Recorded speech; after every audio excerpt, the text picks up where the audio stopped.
There are two traditions in Northern Ireland. There are two main religious denominations, but there is only one true moral denomination, and it wants peace. David Trimble. Today, Northern Ireland stands as a nation battered, divided, and yet resilient beyond imagination. The people of Northern Ireland have seen pain and struggle in their all too recent past. Separated by a man-made border from the rest of their island's population, the Northern Irish have been endlessly torn between the will of Ireland and that of Great Britain.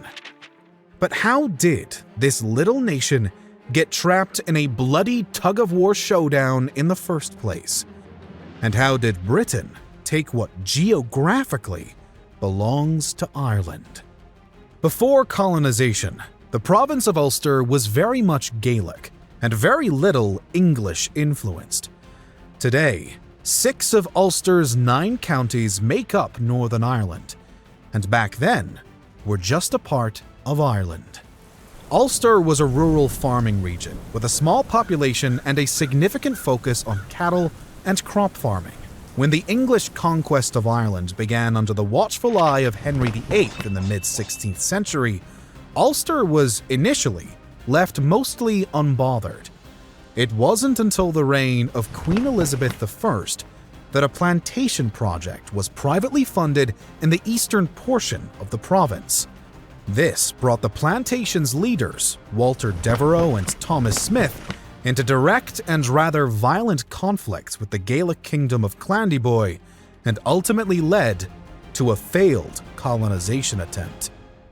The aftermath of this failure plunged late 16th century Ireland into a decade-long war against the invading English. The Gaelic lords of Ulster saw a particular need to defend their lands and push back against the Tudor conquest that had already spread through more southern parts of the nation. An alliance between the likes of Hugh O'Neill, Hugh Maguire, and Hugh Roe O'Donnell fought alongside Spaniard allies and against the English in what would see multiple Irish victories, but would eventually result in a technical English triumph with the Treaty of Mellifont in 1603. The agreement was considered to be generous, yet it was clear that the Irish lords hadn't quite won. Loyalty to the English crown was required. Laws in Ulster were now to become anglicized, and English was intended to be made an official language. The lords still held some of their lands, but they were far from satisfied with the English now breathing down their necks. Thus, only a few years after the bloodshed was halted, O'Neill and his allies were off to recruit more Spanish friends for their dream of a new rebellion. This became known as the Flight of the Earls, maybe because the men never returned to Ireland. In response to the Northern Irish opposition, the new King of England, King James of Scotland, declared the earls who had left to be traitors to the crown, and thus no longer had a legitimate claim to their titles or lands. This, whether proper or not, threw the doors wide open for a new attempt to colonize the rebellious Ulster. After a brief revolt led by Sir Cahir O'Doherty in 1608, the English were determined to plan a bigger, better, and more successful plantation that would allow them to fully take charge of the North. 2 men in particular would play a huge role in developing the framework for this scheme: Arthur Chichester and John Davies, Lord Deputy of Ireland and Attorney General for Ireland respectively. Both men had the ultimate goal of eradicating the native Irish from the lands they wished to build their plantations upon. The idea, in the eyes of these Englishmen, was that the Irish people of Ulster were uncivilized, and the land itself underpopulated. They also felt an entitlement to it, of course, and for all of these reasons, they brought their plan to the king. King James, a Scottish king first, knew that he would have to tread carefully if he were to approve such a proposition. He had already left some Scots alienated after moving his court to London upon becoming King of England. And if he were to approve this plantation scheme to the benefit of the English alone, his people back in Scotland could start to act on their disapproval. Still, there could be seen great benefit in allowing the plantation to be created. James, despite being the Scottish king, found the Scottish Highlanders to be unfortunately problematic due to their Gaelic culture and differing identity and way of life from the Anglicized regions and England itself. Ulster was similar to the Highlands in this way, and James felt that Gaelic culture and identity in its entirety needed to be dealt with. Thus, he found no reason to refuse the idea of the plantation, but he agreed specifically to have the plantation be a joint effort, settled by both Scots and Englishmen. Additionally, this plantation had to be much stronger and less Irish than previous attempts. There could be no risk of losing it in another war, and the colonization of Ulster was now more important for the British than ever after the 9 Years' War. It would be made up of 6 counties within Ulster: Armagh, Cavan, Donegal, Fermanagh, Londonderry, and Tyrone, whilst lands in Antrim and Down would furthermore be privately settled, particularly by Presbyterian Scots. For the official plantations, the entire region was to be confiscated from the native Irish and given instead to British landowners, who agreed to oversee specific lands and bring over tenants from both Scotland and England. Irishmen were banned from working on the plantations, and a strategic array of garrisons were placed throughout Ulster as an extra precaution in case the Irish rebelled yet again. The remaining natives were then to be moved to a small portion of lands where they could remain for the time being. But the ultimate goal of King James and his men was to completely colonize Ulster with Protestant Brits and a few Irishmen here and there who were loyal to the crown. The landowners were granted roughly 3,000 acres that needed to be filled with at least 48 able-bodied male adults and a minimum of 20 families, all Protestants, and none could be Gaelic-only speakers, not Scottish Gaelic nor Irish. English speaking was a must.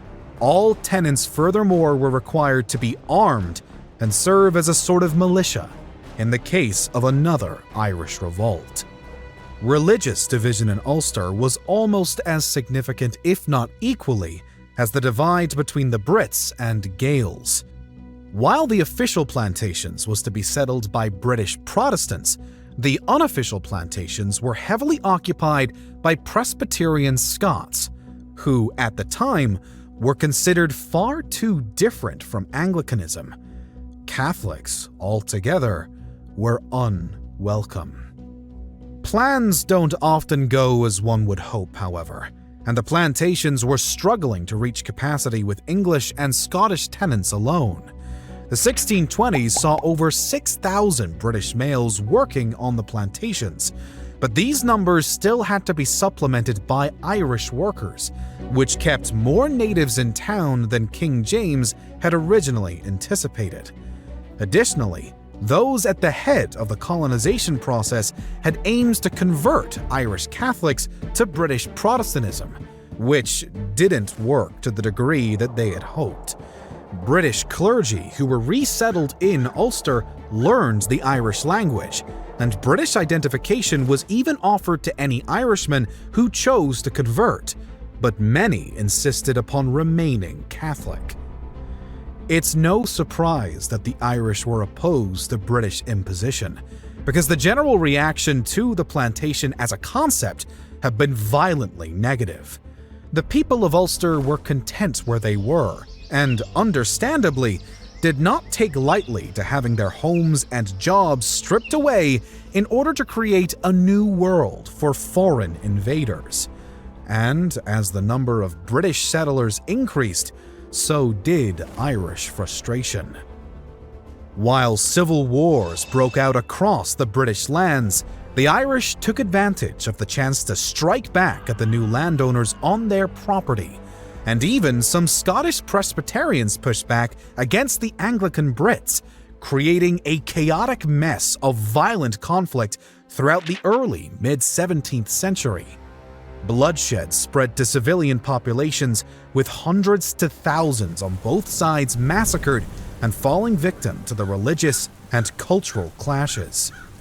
By the end of the wars, even more Irish Catholics had been eradicated from their lands, and the British ultimately re-secured their grip on the province of Ulster.